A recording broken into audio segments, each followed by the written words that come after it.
अतिवृष्टीमुळे पंढरपूर तालुक्यातील शेतकऱ्यांची पिकं पाण्याखाली. आमदार समाधान आवताडे यांनी केली पाहणी. राज्यभरात परतीच्या मुसळधार पावसामुळे शेतातील पिकांचं मोठ्या प्रमाणावर नुकसान होत आहे. येत्या काही दिवसांपासून पंढरपूर मंगळवेढा तालुक्यातील गावांमध्ये सततच्या होत असलेल्या अतिवृष्टीमुळे शेती पिकांचं व फळबागांचं मोठ्या प्रमाणावर नुकसान होत आहे. पंढरपूर तालुक्यातील बोहाळी उंबरगाव परिसरात रविवारी रात्री पावसानं झोडपून काढलं. या परिसरातील ओढे नाले ओसंडून वाहू लागले. तरीही हजारो एकर पिकातून पाणी साठून राहिलं.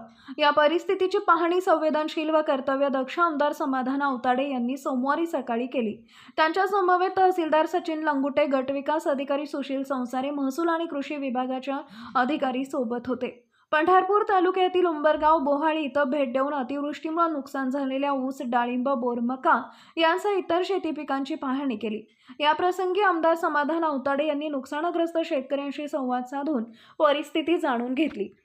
आमदार समाधान आवताडे यांनी अतिवृष्टीमुळे नुकसान झालेल्या सर्व शेती पिके व फळबागांचे पंचनामे करून झालेला अहवाल शासनाकडे पाठवण्याच्या सूचना सोबत असलेल्या तहसीलदारांना केल्या आहेत.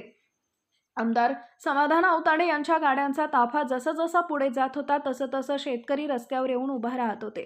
शेतपिकांचं झालेलं नुकसान दाखवत होते. ओढ्यातून पाणी ओव्हरफ्लो झाल्यामुळे शेतकऱ्यांना पिकांमधून पाणी साठलं होतं. या सर्व परिस्थितीची पाहणी आमदार समाधान आवताडे यांनी केली आहे. उंबरगाव आणि बोहाळी येथील काही शेतकऱ्यांच्या घरामध्ये पाणी घुसलं होतं. याबाबत तहसीलदारांना पंचनामे करण्याचे आदेश